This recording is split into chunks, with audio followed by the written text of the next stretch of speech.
Hello, ladies and gentlemen, and welcome to another exciting, pulse-pounding episode of Survival Minecraft.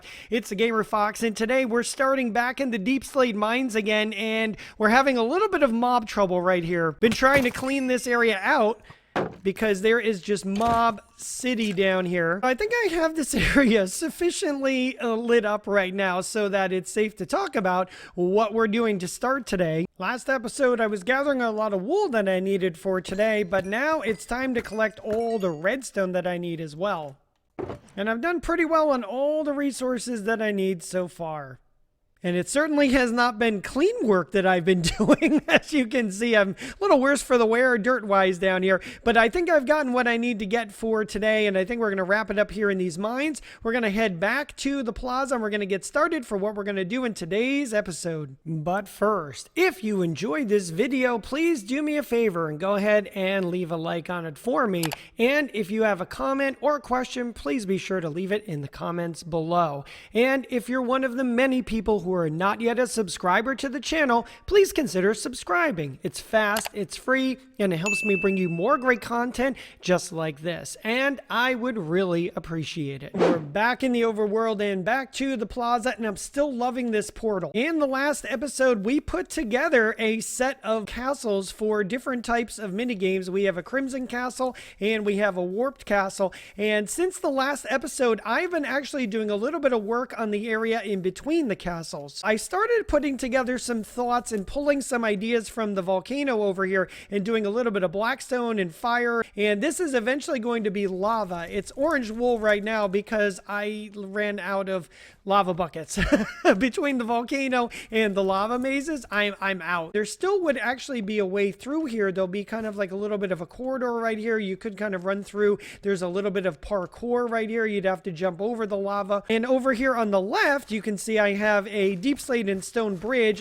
As I had been cleaning up and fixing some of the stone down there, I found this lava pool. So I put a little bit of magma blocks down there and some other lava dripping down. I made the bridge kind of interesting because there's trap doors. So I don't think you want to be a person crossing this bridge when somebody else is near and get dumped into that lava. If you want to go avoid the bridge, that's fine. You can come down into this area, though this is a little bit of a rocky terrain to kind of traverse. And right over here is an equally disturbing dripstone pit where if you fall into that, that will definitely hurt. Then I also created this little bit of like a mini forest right here that you can run through and navigate through these kind of little woods. You could also try going up on top of the trees if you wanted to do it sort of dream survival manhunt style. You could run on top of the trees. I built a huge water feature right here just to kind of again break up this space. There are also magma cubes over here. You don't want to get pulled down and kind of stuck in that. I've also started creating this kind of like logging area.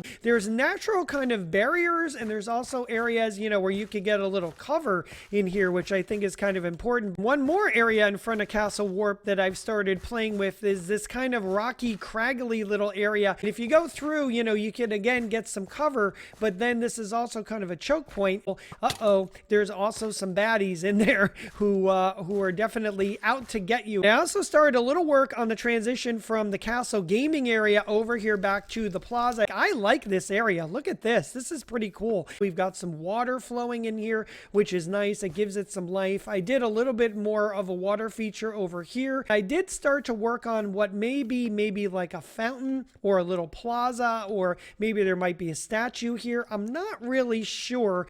What do you think? Let me know in the comments. What do you think would best serve this little spot? I mentioned in the last episode that I was going to add some redstone to make the Domination and Capture the Flag games interactive so we could actually have live scoring for how the games were going, and the scoreboards for both of those modes are actually going to be right in this area, as well as a little bit of a Game Master Grandstand where you could actually sit and watch the games as well. So that is going to be build number 1 that we're going to be working on. While I was fixing the stone and dirt above here to get the castles built, I also set these these areas up underneath here so that I could build a dungeon slash stronghold slash basement. So this is where one will go for the Crimson Castle. I also created these long pathways which are going to actually connect both castles to the scoreboard. This long hallway connects all the way down. This is underneath the Warp Castle, and we're going to have a dungeon slash stronghold build under here as well. We're then going to fill this entire area right here with redstone. There's going to be such a complicated amount of redstone going on in here.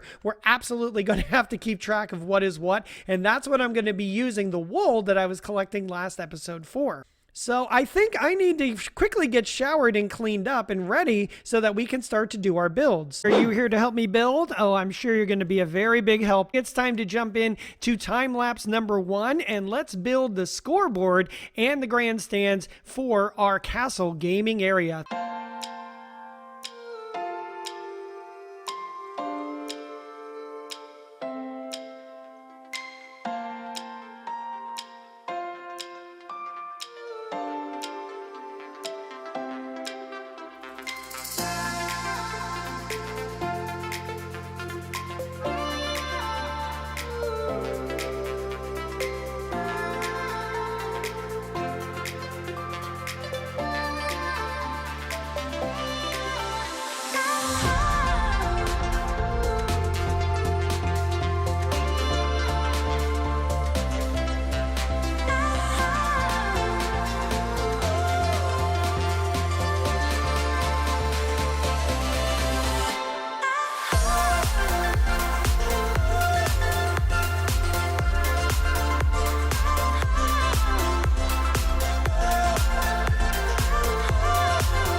All right, the scoreboards and the grandstand are done and completed, and this gives you a little better an idea of what we're talking about.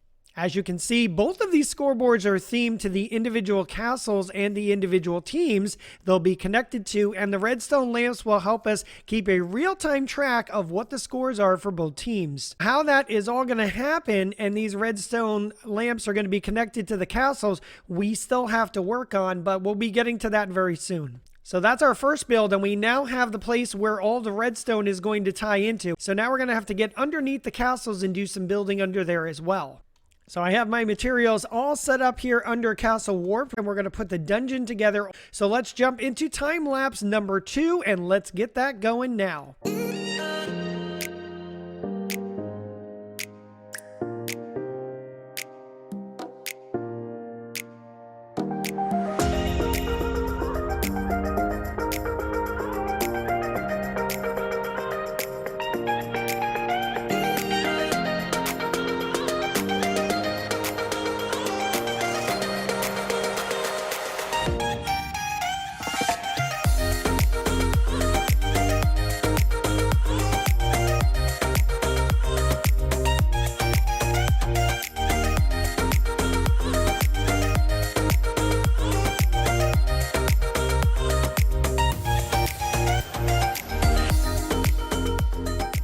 We have the dungeon under Castle Warped built. And what I was going for was just kind of a meandering maze of corridors that you're going to have different rooms and things down here to explore. Once I go into the detail phase, I'm going to put a lot more details into these rooms, and I'm going to make them all look a little more distinct.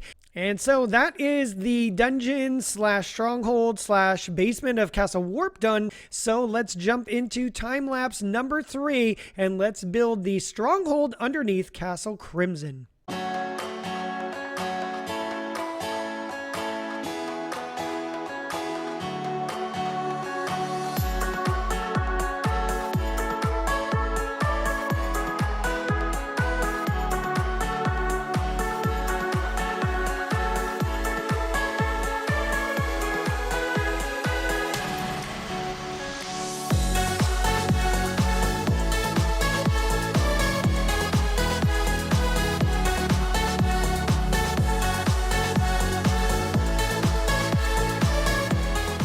The stronghold for Castle Crimson is also complete. I went pretty simple, just some flat stone bricks here. Just wanted to get the shape and kind of the building done. We have our 2 stairwells that will take us up to the ground level up there. And I think I can hear a question brewing. Why would anybody want to come down here? What's going to be down under the castle? So I think I'm going to jump into the detail phase because I can answer that question once all the details are in down here. I have to put all of the redstone in place to connect this castle with the scoreboard over here. It's same thing for Castle Warped. So I'm going to get started on that, and we're going to come back when I've either made some progress or I'm done.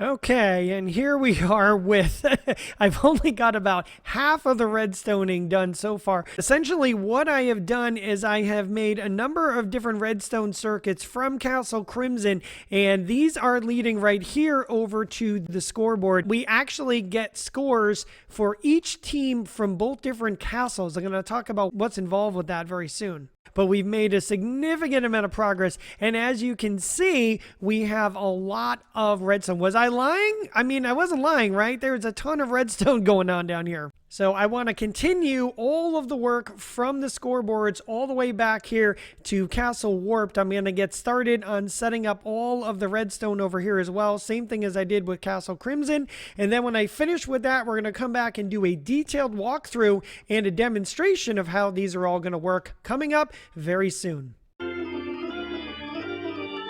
The redstone under the castles is done. Whew.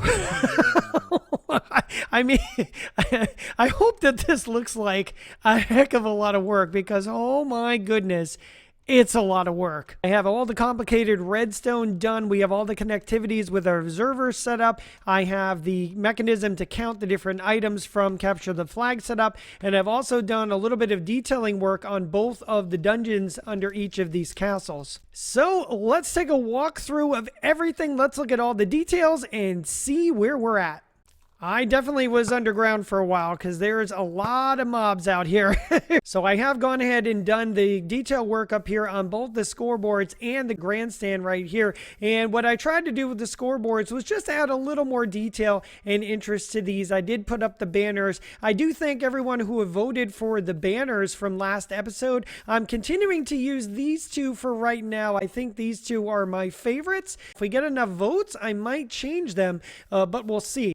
And for the grandstand, I have brought in, again, some of the elements from the arena I've brought here, but I did try to make this a little more decorative right here as well. And then up here, I do have the Grandmaster's throne, I guess you can call it, the chair, but this is where the Grandmaster will sit and preside over the games. There's also some seating where some other people can sit here and spectate the games if they would like. When we get underneath and we talk about the redstone in depth a little more, I'm going to talk about what each of these buttons and these switches do. But these are buttons and switches that the Game Master will use to both start off the games as well as kind of reset the games and get them ready for another round. As we head down into the dungeon under Castle Crimson, you can see I now have started to put a little more detail in here, some decorative items and some other things like that. Oops, I am missing a I'm missing a stone brick up there. I gotta fix that. In this other corner over here, I also have an enchanting room right here with an enchanting table and some bookshelves. And I do have a room where I'm growing some netherwort. And right next to there is a potion brewing room. As we head to the other stairwell, this room is here, which has a number of different things. And these 3 barrels, we need to talk about these. And then you can exit over here back up to the surface as well. Now, I mentioned before, why would someone want to come down to these dungeons when all of the game action is going to be taking place upstairs? Well, these 3 barrels are their incentive.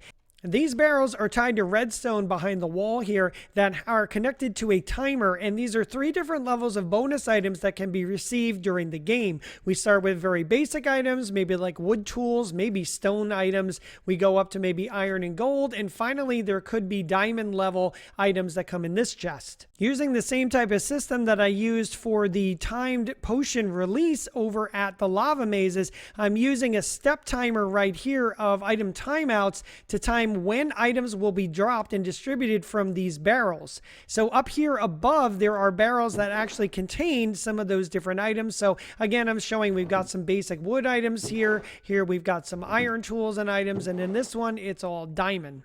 I mentioned at the grandstand there was that button to kick the game off. Well, this line right here is a redstone circuit that comes right from that button, and it comes up here and it'll kick an item off onto this first timer. Now, after 5 minutes, it will start to release items. The first timer will go, then the next one after 5 minutes, and after 15 minutes, if the game is still playing, the third barrel will release all its items down below. And similar to how the prize shulkers work over at the lava mazes, when items are in the barrel, the light goes on and you can collect prize items. So that's just a fun little incentive item here under the castles to maybe get some bonus items during gameplay and also give incentive for people for coming down here into these dungeons. The next thing to talk about under here is the mechanism for how we enable the domination game. Right up here are the observers where you would place the banners up at ground level. And when the banner is placed, the observer right here will fire a pulse that'll be picked up by this redstone dust. It'll then signal the sticky piston to push the redstone block, but because this is only a very quick pulse from that observer, the sticky piston will actually leave the block here. It won't actually retract it. If I'm on Team Warped, I'm going to come over here and I'm going to place this banner on that observer. You now could just hear the piston moving below. We will now see that the redstone block has been moved and this circuit is now activated. And coming out to the scoreboards, we can see that Team Warped now has one redstone lamp illuminated because they have a banner in place over at the Crimson Castle. And inside the Warp scoreboard, you can see that the yellow line is active. We do have a signal coming over from Castle Crimson, and if we go below, you'll actually see that that signal goes all the way back. And that's the way all of these 5 main lines on both sides work. Now, this particular line, which goes into the Warped scoreboard, these are all of the observer lines. So anytime a banner is placed inside Castle Crimson, one of these lines will be activated and it will send a signal up to the redstone lamp here. Consequently, on the other side, for the lines right here that are going into the Crimson scoreboard, these colors all represent lines that are under observers in Castle Warp. So anytime a banner is placed on one of the observers in that castle, that signal will come back here and illuminate one of the redstone lamps up in the Castle Crimson scoreboard. If I come back in here and I were to remove the banner from this observer, you can hear the piston moved again. Team Warped has now lost its point. So this is an easy way for us to keep a live count of how many banners are placed within each castle. So you probably noticed there's 2 sets of 5 lines going both ways. We have 5 going here, and then we also have 5 going over here as well. The lines on this side right here tie back into the capture the flag or the capture the item game. What I have for that is this system that you can see right here, which is a cascading set of chests. This was the best way that I could come up with to keep track of how many times an item has been submitted. And let me show you how this works. When playing in Capture the Flag mode, a Crimson team member would run over to Castle Warped and take one of these warped hyphae, I think it's a hyphae, and bring it over here to this barrel, and they would drop it in this barrel.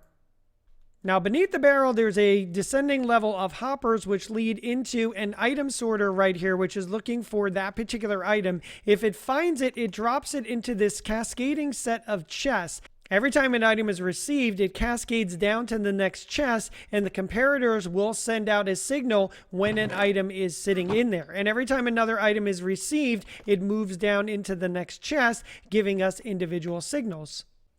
Each time an item is dropped in the chest, you'll hear a chime. There we go, indicating that an item has been received. And after 5 times, when all 5 items have been dropped in, rockets will fire from the top of the winning team's scoreboard, and the scoreboard will show 5 redstone lamps as illuminated. If I walk to the top of the grandstand, there's a lever up here that if I flip it, all of the items within the scoreboard will be reset, and it actually even sets off the rockets again.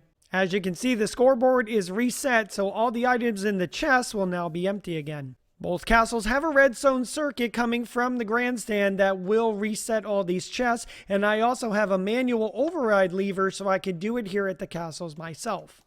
I have a special set of circuits connecting both castles together, so every time an item is dropped in one team's chest, the chime will play and a signal will be sent all the way back to the other team's castle.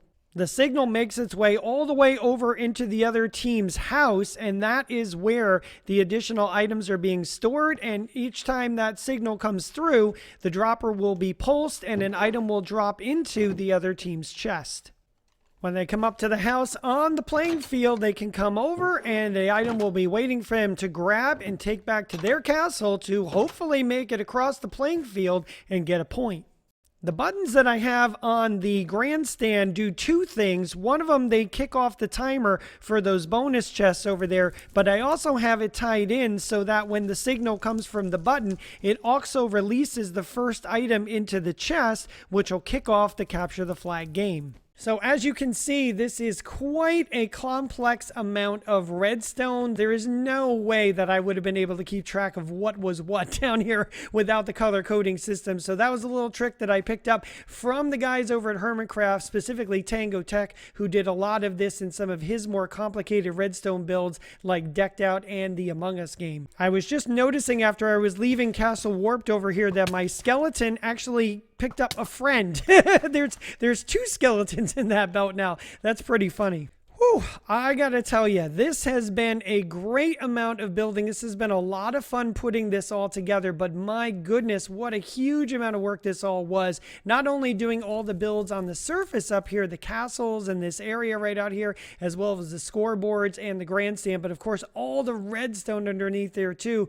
Oh my goodness, it was a lot of work, but I'm really excited now to have this all set up. It's ready to run. It's ready to automatically play these games. I'm really excited to invite people in. I hope they'd be excited to play some games in here and do some capture the flag and some domination.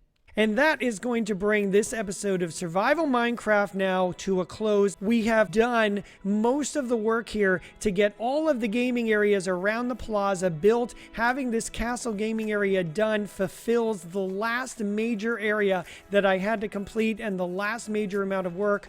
Oh boy, I am really excited. And amazingly enough, I still have something else to add build-wise back here behind the castles. I have a second build that I commissioned from the Sword Self MC that I'm going to be adding back here in these hills, and I'm going to get that set up by the next episode. We are going to return here to the middle of the plaza, and we are going to complete the center build. I am really excited to be able to put this in here and share it with you. It's going to complete the plaza. It's going to tie everything together, and I think it's going to be the perfect way to cap off all the builds in this area. So I hope you'll join me for the finale of season number 2 coming next episode. It should be really great and really fun. In the meantime, everybody be safe, stay well, and I look forward to seeing you again real soon. Take care.